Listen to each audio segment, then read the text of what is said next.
Maybe it's a classic or maybe a flop. Has Katie seen it? She probably has not.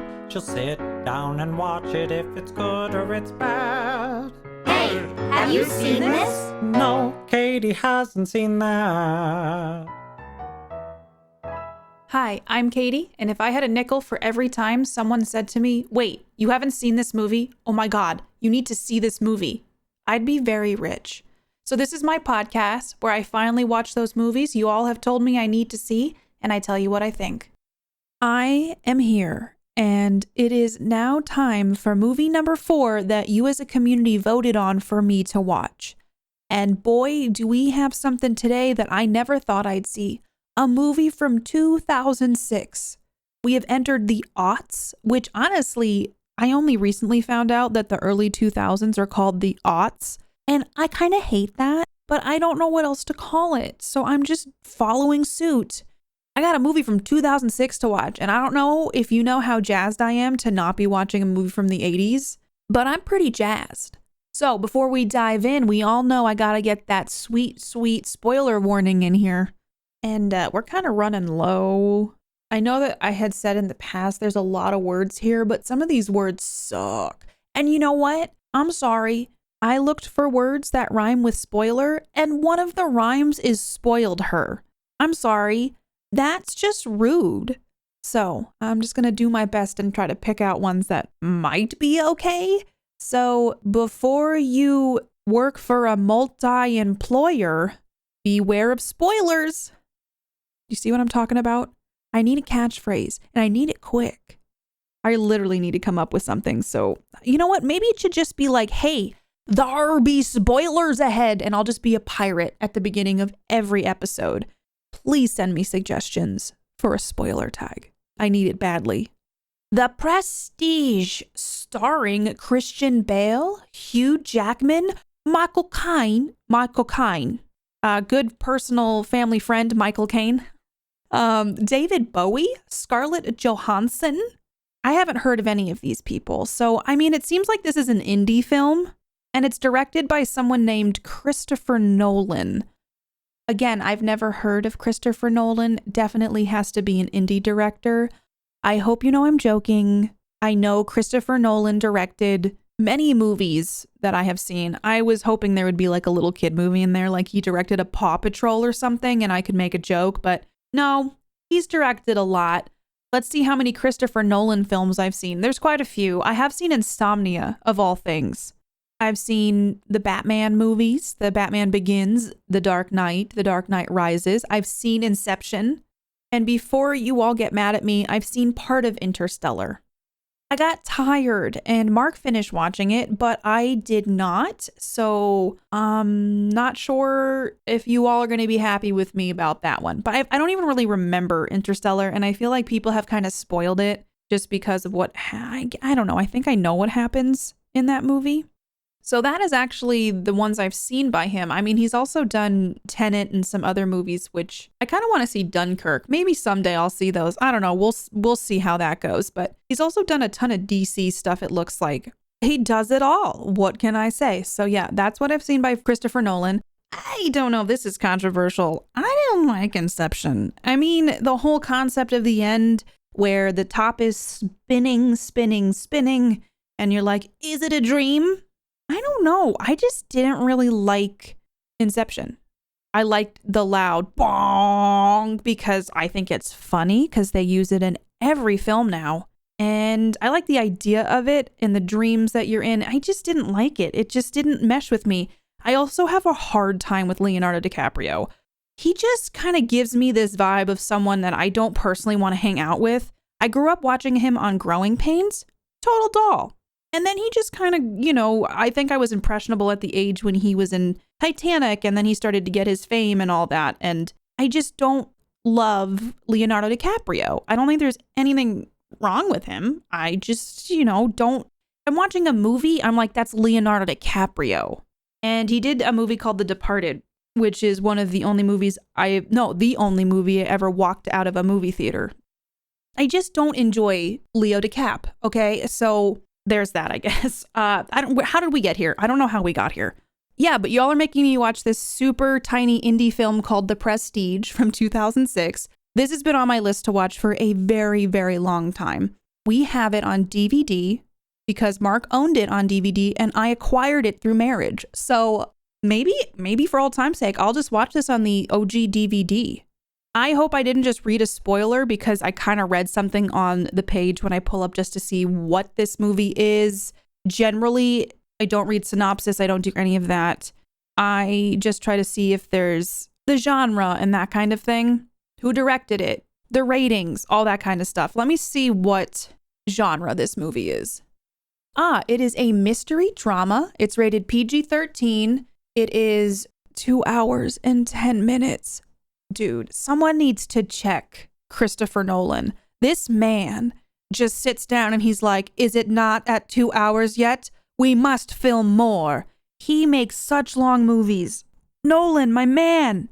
Like, break him up. You know, like I'll come back in a year and watch the follow-up movie. Make a series, okay? Slap 2 90-minute movies together. You might have a fan. I'm just saying that sometimes, I don't know. I seriously think just because of society nowadays, my attention span is not what it used to be. However, if it's a good thing and I'm enjoying it, the 2 hours and 10 minutes will fly by.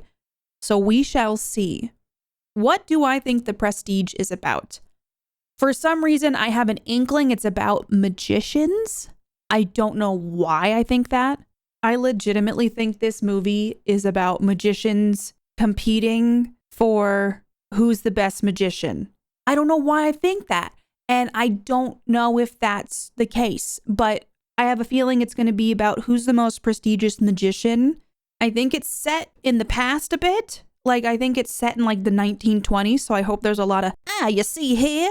We can only hope that that'll be the dialogue we get. I got to close this window because I don't want to read more than I should about this movie.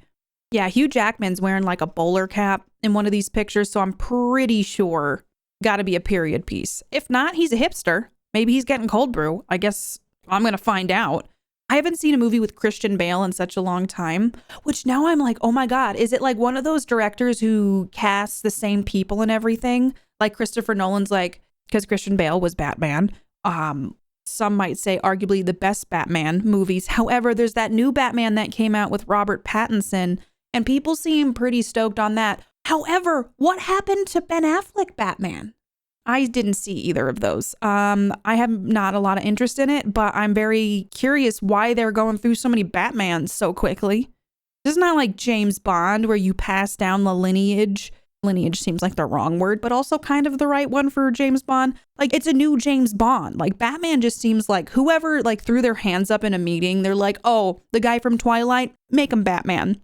I don't understand it. They're just pumping these out, okay? But I haven't seen a movie with Christian Bale in it, and I do love me some Christian Bale. He was in Reign of Fire.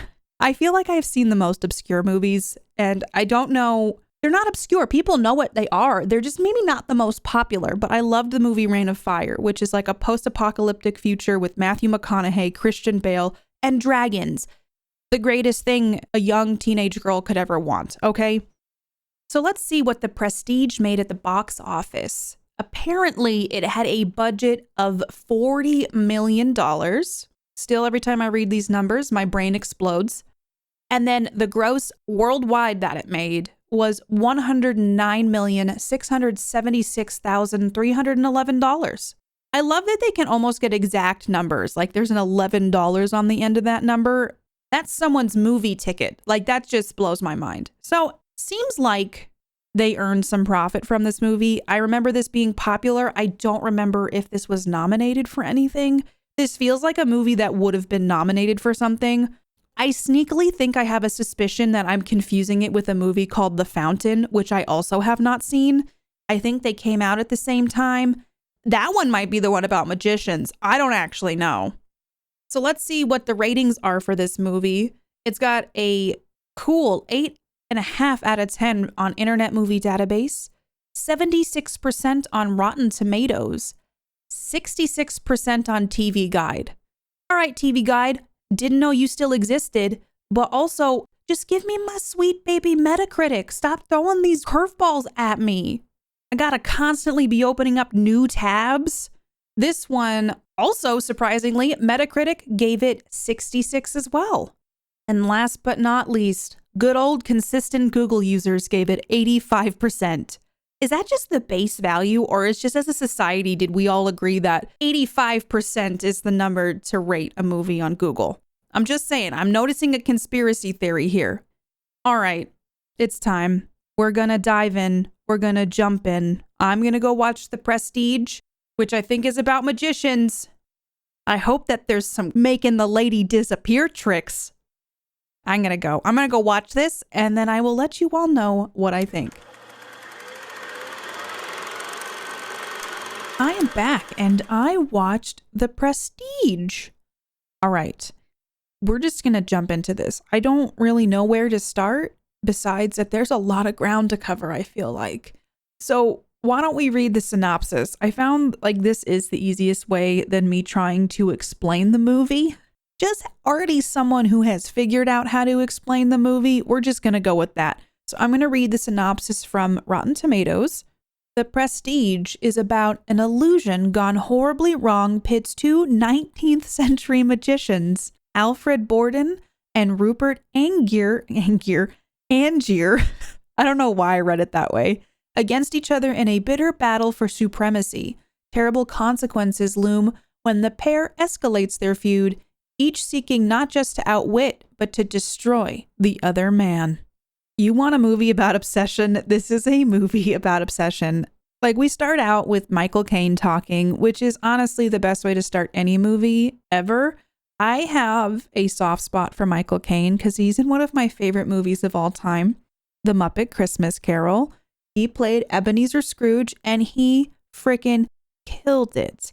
So I don't know if in my formative years, Michael Caine is beloved to me.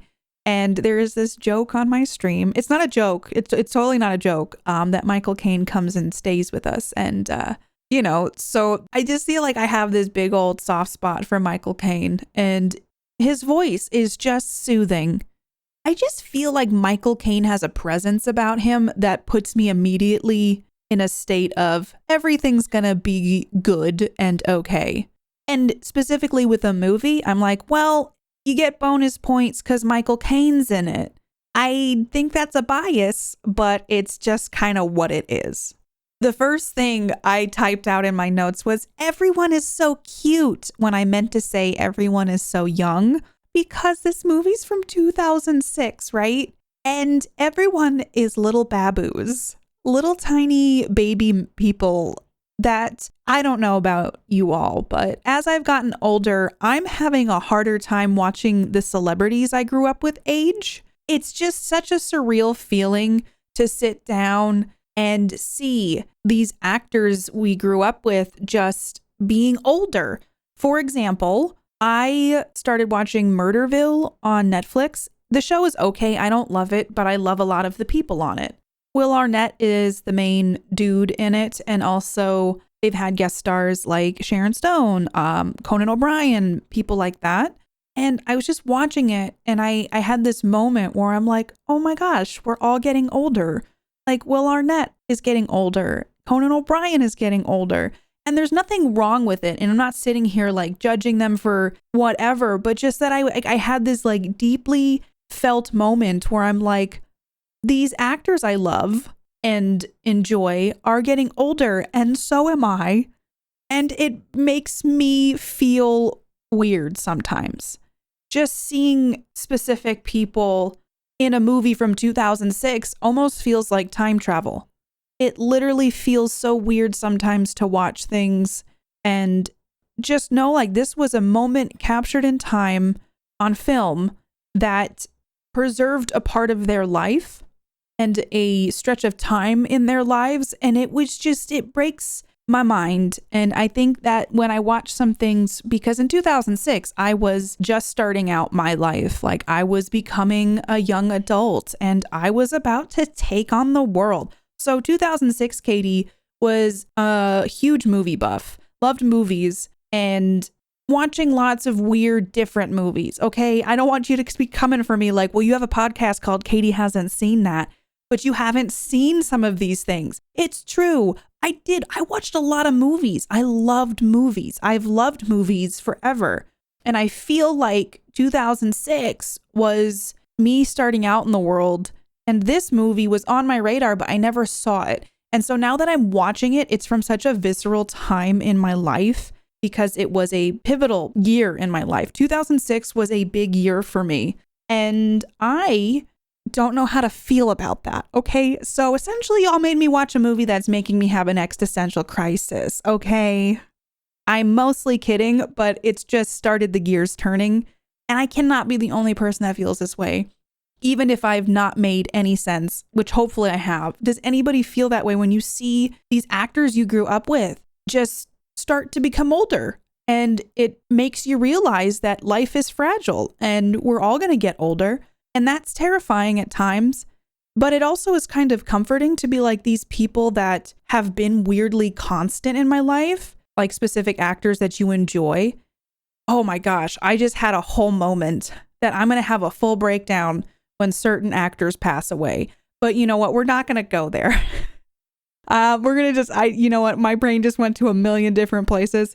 What I'm trying to say is that it's interesting because I've reached a point in my life where I'm starting to notice that everybody's growing up and it's terrifying. It's truly terrifying sometimes. And it means that I'm also growing up. So if you ever have felt this way, just know you're not alone. We're all growing up together. And let's talk about the Prestige now. And we're going to just tuck that little crises in our back pocket, okay? We're just going to tuck that away.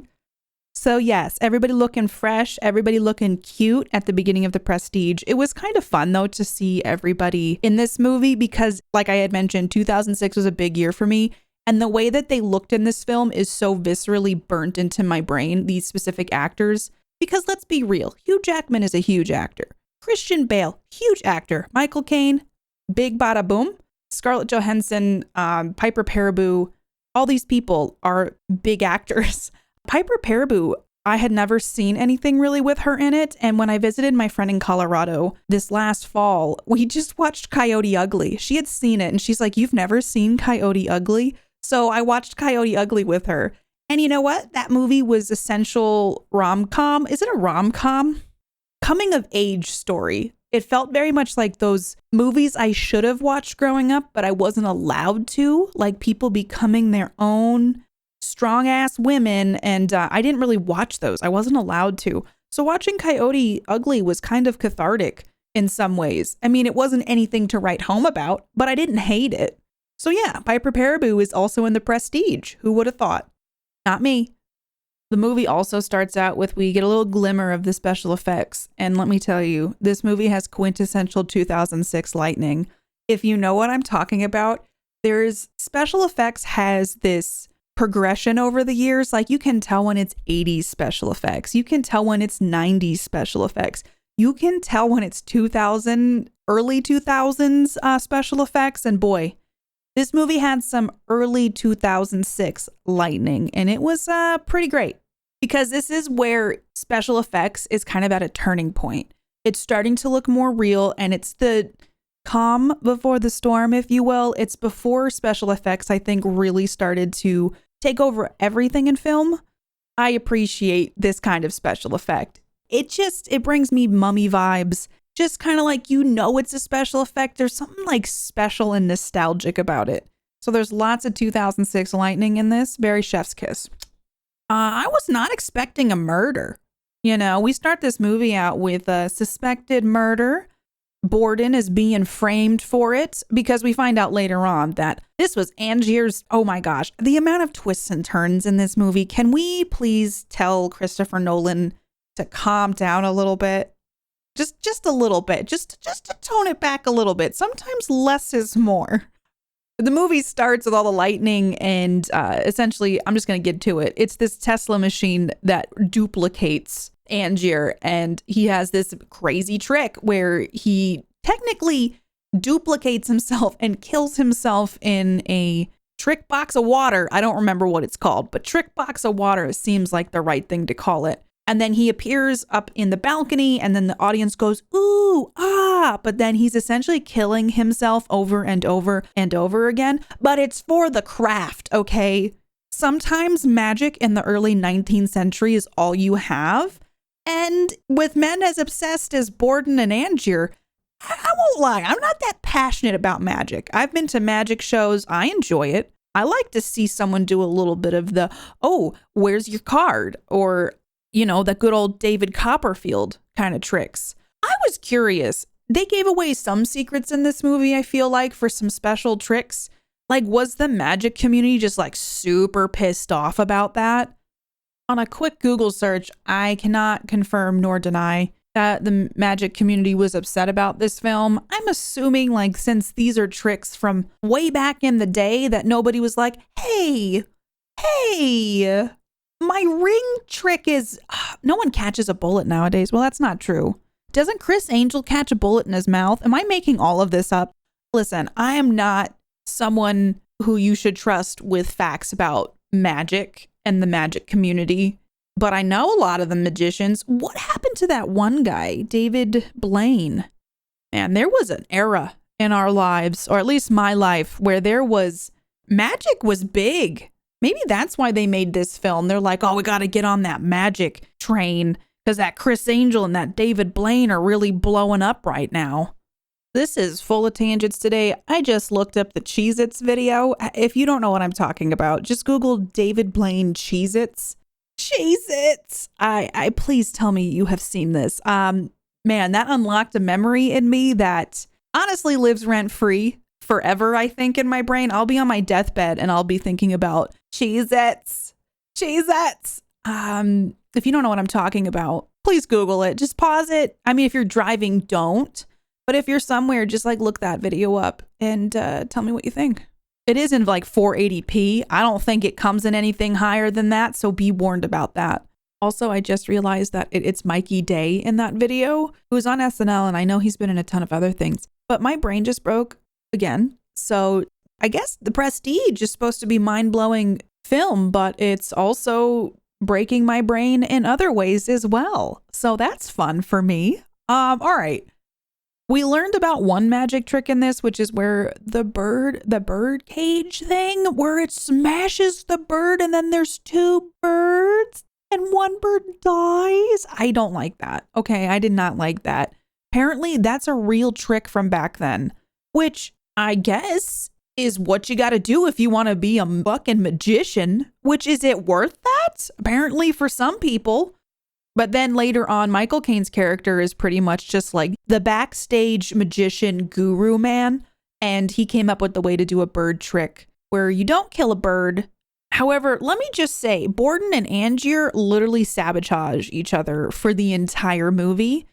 But let's start at the beginning, okay, or near the beginning. You know, Angier and Borden and Cutter is Michael Caine's character, all hanging out, working for this other magician guy. Piper Perabo is Angier's wife, which let me tell you, Piper Parabo's character is like the magic girl, the assistant, and she gets lowered into the cage of water. I don't know what that's called. Does it have a name? I just looked up. Wikipedia says it's called Chinese water torture cell. I don't know what it's called, but it's the big tank of water, and her name's Julia. That's the character's name. She's supposed to get a knot tied. And Angier and Borden at this point are plants in the audience, which, spoiler alert, apparently magic has plants in the audience. I think we all kind of knew that. Does that mean the people just sit in the crowd every night, just waiting until they get picked for the planting?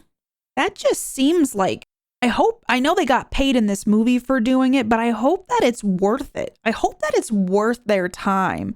Because, I mean, you watch something enough times, you're going to get sick of it. You know, if you just go up for one thing, and in this case, Borden and Angier go on the stage to tie knots on Julia's arms and legs. This is also where Angier, Hugh Jackman's character, kisses Piper Parabo's leg.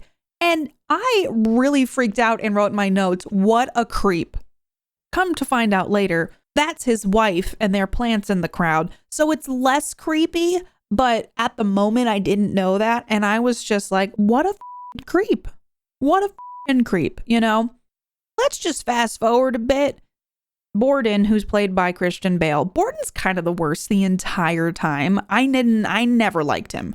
I was never like, this character has some redeeming qualities. No, he has an off-putting personality the entire movie. And he's just talking about, I know the right knots to tie. All these knots we should tie. And Julia's kind of like, yeah, we should try some different knots. And both Cutter and Angie are like, no, we shouldn't. I'm sitting there, I'm like, oh, she's going to die. This is going to be a common thing you're going to hear. This movie was really predictable to me. Okay. I feel like I predicted almost everything that happened. And I know some of you might be saying, weird flex, Katie, but okay. I just felt like the movie was really predictable. So I was like, okay, so Julia's going to die. Because guess what? They changed the knot on stage. I guess Julia and Borden were like, yeah, let's do the different knot. Guess who dies? Julia. Julia dies. They can't get her out of the tank in time. She died really fast. I mean, I've never held my breath underwater for a very long stretch of time. But I think when you're panicked and stuff, there's more chance of like inhaling water and stuff. And that would be a very scary way to go. And this is also like the start of the rivalry because you know what? Borden kind of killed his wife. And this is where I'm like, is Borden kind of a psychopath? Does he not have the same emotional capacity to like deal with his emotions? But also we find out like, okay, here's the thing. We know Borden is kind of like a twin, right? He's got his twin brother. When Fallon came in the picture, who I always just called him Jimmy Fallon because, you know, I'm really original. But there's this Fallon character who never talks and has a funny little disguise on. I mean, I know it's not supposed to be disguise. It's supposed to be like, look at, this is my henchman Fallon. I'm like, oh, that's going to end up being like his twin. Because later on, there's Scarlett Johansson's character who is like an assistant to Angier, and Angier sends her to Borden to figure out his secret to his tricks, or a specific trick, which is the whole plot of this movie essentially is going in one door and coming out the other. So she had mentioned at one point, there's a bunch of like disguises just hidden and I found them. And so I was like, oh, Fallon's gotta be like a brother or something. So that turns out to be true. But essentially the rivalry starts because, you know, Borden ties this knot, Julia dies. Andrew's pretty upset about it. I don't know if you know this, but he was pretty upset that his wife died. And there's this moment too at the funeral where Cutter says to him that drowning feels like going home. That's what he had been told. And then later on, there is a line I have to say. I think Michael Caine was the best part of this movie, which you could say that about any movie he's in. But I think when I get to my rating later, I will explain some things. And then the rest of this movie is Borden starts doing magic on his own. Angier starts doing magic on his own. They're both doing fine, but then Borden has this trick where he goes in one door and he comes out the other. We find out later, you know, it's just his twin all along. They commit to the act. Magic was everything to them. So they committed to this lifestyle of just being magic men to the end, which, you know, I guess it kind of makes sense. Seems like a miserable life to me, but, you know, magic. But Angier becomes obsessed with figuring out how Borden does this trick. And they come up with their own way of doing it. They go out and try to recreate this magic trick that Borden's doing. And they do a good job. They find a drunk man who looks identical to Hugh Jackman. Like, excuse me. You're going to tell me I could just go out and find somebody who looks identical to me, who's just the only different character trait is that they're an out of work actor who's drunk? I'm sorry. They should have gotten another actor to play that part who like looked kind of different. Like that was weird to me. It was a weird choice to go like, this person we found is identical to Hugh Jackman. Didn't love that. Didn't love that choice. But even with their great trick that has flair and pizzazz, Angier just becomes obsessed with figuring out how this trick is done. All while there's a lot of timey-wimey stuff. They're jumping all over the place. They're going back in time. They're going forward in time. They're going everywhere. Borden's in prison because Borden was under the stage when one of these doubles was drowning. at Angier's show. And so, in a way, Angier framed Borden for murder because Borden did actually try to get him out of that big old glass bucket water trick because it locked at the top on purpose because he was killing his doubles. I guess not his doubles. He was just killing himself every time. For the craft, everybody. For the magic. I'm realizing there's a lot of death in this movie. The birds, the wives, the duplicates. There's just a lot of death. Okay. Magic kills, y'all. Magic kills.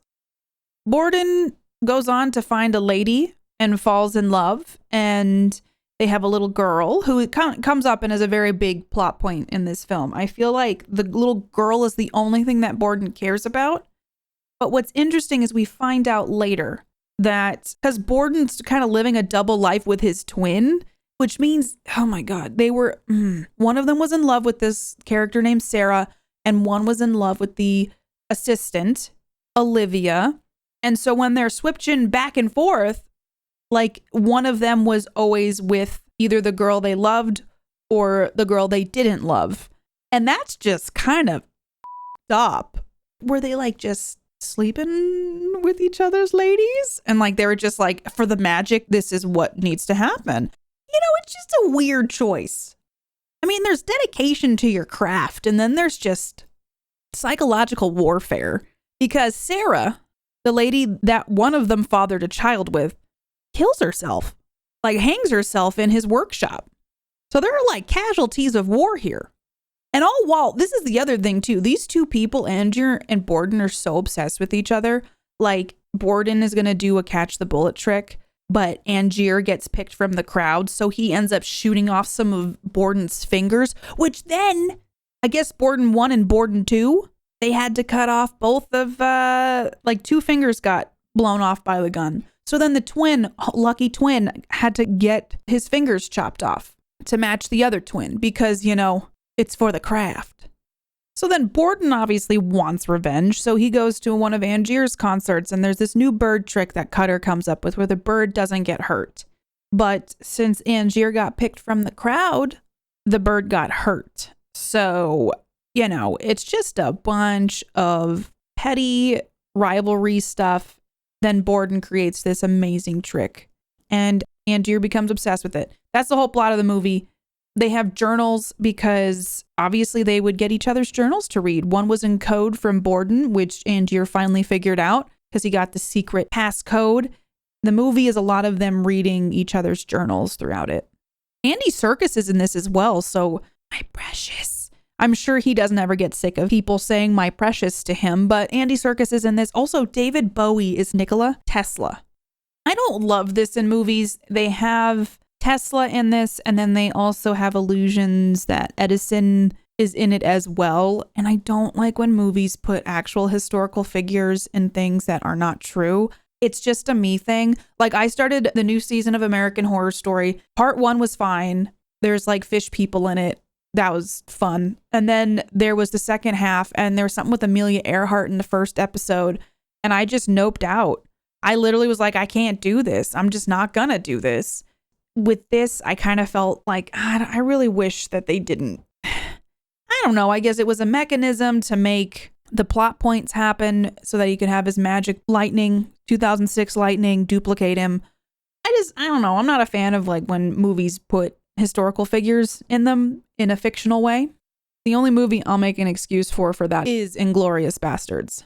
They're even playing tricks on each other with these journals. And when there's that big reveal that this journal's a fake from Borden with Angier, that's when I decided this movie was too long. Like there's a point where I hit movie fatigue. And I was like, all right, I was pretty into this movie. Like I felt like, all right, this is shot well. I'm interested in what's going to happen. But there was that wall I hit where I'm like, this movie's too long. It was a little self-grandiose and it just kind of, you know, it was a little long. Okay. And so for the last like 30 minutes, that's when I was like, okay, let's just wrap this up. All right. I don't know the best way to wrap up my discussion of this movie.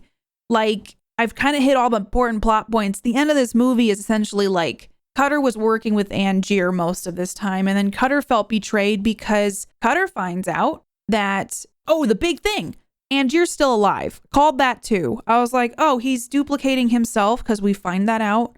And I was like, oh, he's still alive. This was like a big thing to get Borden framed, I think. Maybe not to get him framed, but just so that he can do his big last trick and go do whatever he wants. But I was like, he's not dead. Like, I knew that from the beginning. I was like, it's magic. He's probably still alive. So Angier's still alive. It's this whole big thing. I think for Angier to feel like he won against Borden. And Borden is sentenced to being hanged to death. And that does happen, but this is also when the reveal of Fallon, who is actually Borden number 2, shows up and shoots Angier. And I think the whole point is that Cutter realized that Angier was doing the bads, like not really being a good person. To be honest, Borden and Angier were both not very good people. But I think Cutter somehow told Borden number 2, and then Borden number 2 shows up and shoots Angier. They both have moments of just staring and talking. Angier dies. Borden gets to be with, which one of the Bordens gets to be with the daughter. And I think Cutter has the best line because you can tell, like, this is where Cutter feels betrayed. At the funeral, he said to Angier, like, drowning feels like you're going home. And he says, that's actually not true.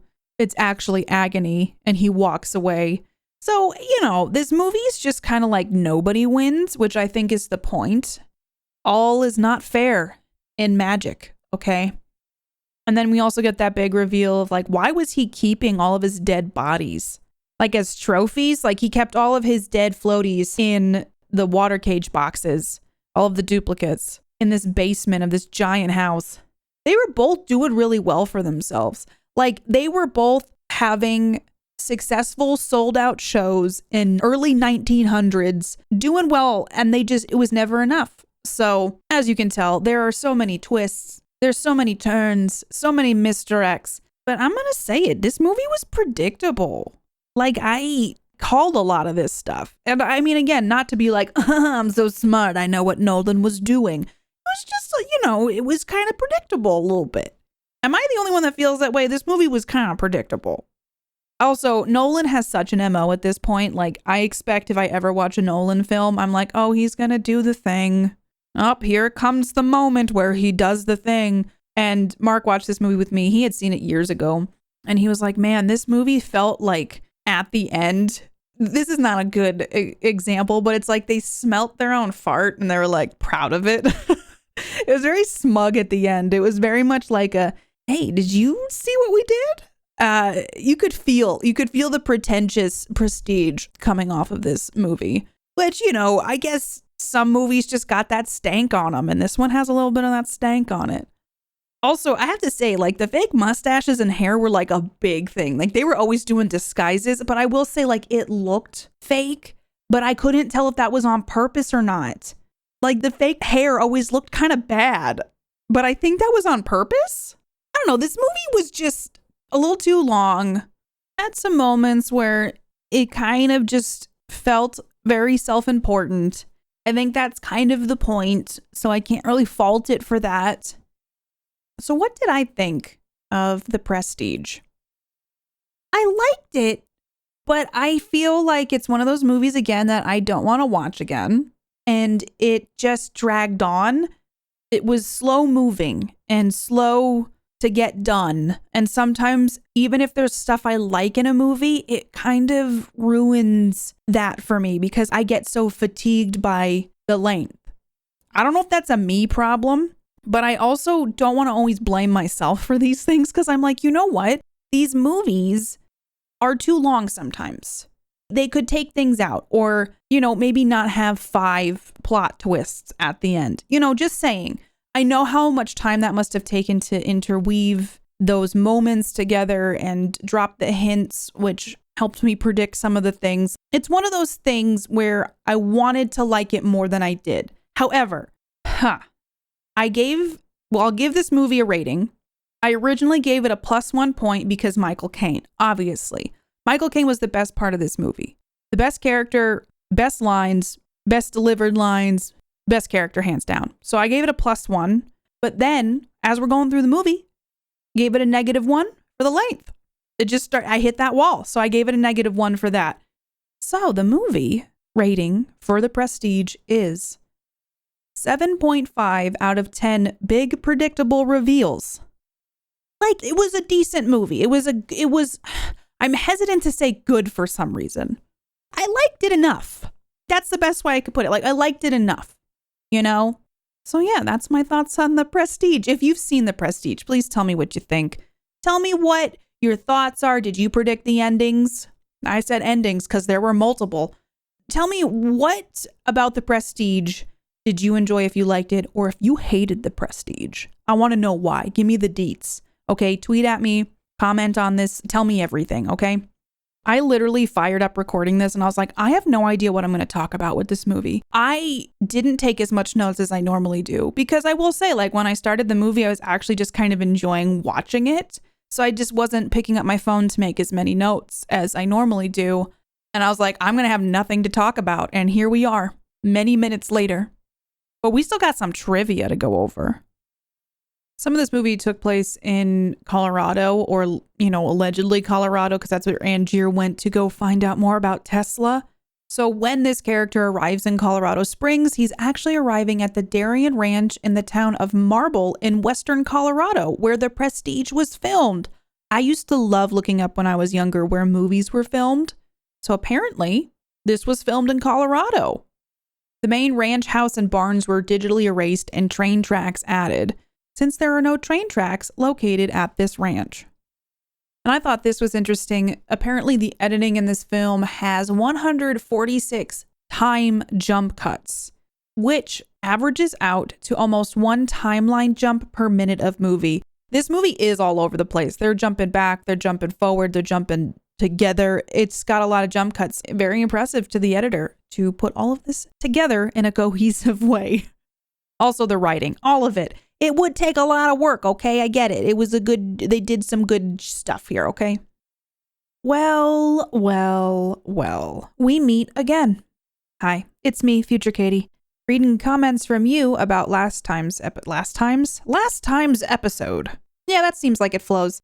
I am here to read some comments about Big Trouble in Little China, the episode that just came out last times. We're going to go with it. I hope you enjoyed this episode on The Prestige, and I'm super excited to see what you all have to say about this movie. It was fun reading the comments for Big Trouble in Little China because there's a lot of fans of this movie. It's a popular one. So let's just get right into it. First up is a comment from YouTube from the Mad Pizzler, who said, "This is my favorite movie of all time." The viewer shares the same "what the F is going on" with the main character, and the movie goes from 1 to 100 and doesn't stop. It's an amazing homage to martial arts flicks and Pulp Fiction stories. I'm sorry you found the writing lacking, but it was all intentional to play/have fun with old school movie tropes.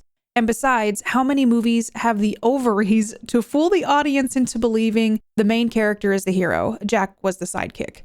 This movie isn't supposed to be viewed as anything other than fun time. On the kissing, they make fun of your point internally to the movie. There's the initial kiss for the romance, but at the end, when Jack's leaving, the kiss is refused. There's a bazillion little tropes to dissect in this film. I think if I had the time to sit down and pause frame by frame or scene by scene and kind of dig into things more, I probably would find a lot of fun stuff in a lot of the movies I watch. So it's always interesting to have you all hey, I know a little bit about this movie, or I want to share my thoughts, and helps me think about it in a different way. So I really appreciate that. I can see the tropes that maybe were played into, and on a first watch, with a almost reaction based podcast, sometimes I don't see some of those things. So I appreciate you pointing them out. We got another comment from M saying, "Gotta love Kurt Russell just yelling everything he says at you," with a laughing emoji. And I can't disagree with that, but it was also kind of fun in the movie. It kind of worked.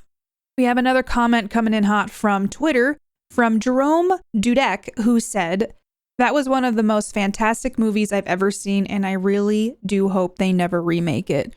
Hollywood loves to remake stuff, but somehow this movie has not been remade, so let's keep our fingers crossed that they don't, because I think sometimes when you revamp a movie, it loses its charm, or it just kind of feels stale and unnecessary to put new people into the roles.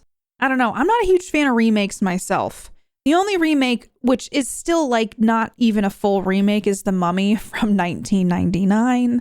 I talk about The Mummy way too much, but that movie is an original, series, idea, concept, IP from 1932. So that makes sense to me. Now I'm kind of curious to read the synopsis of the 1932 movie, so hold on. Okay, this is The Mummy 1932. A team of British archaeologists led by Sir Joseph Wemple discover the mummified remains of the ancient Egyptian prince Imhotep, along with the legendary scroll of Thoth. I think I'm saying that right.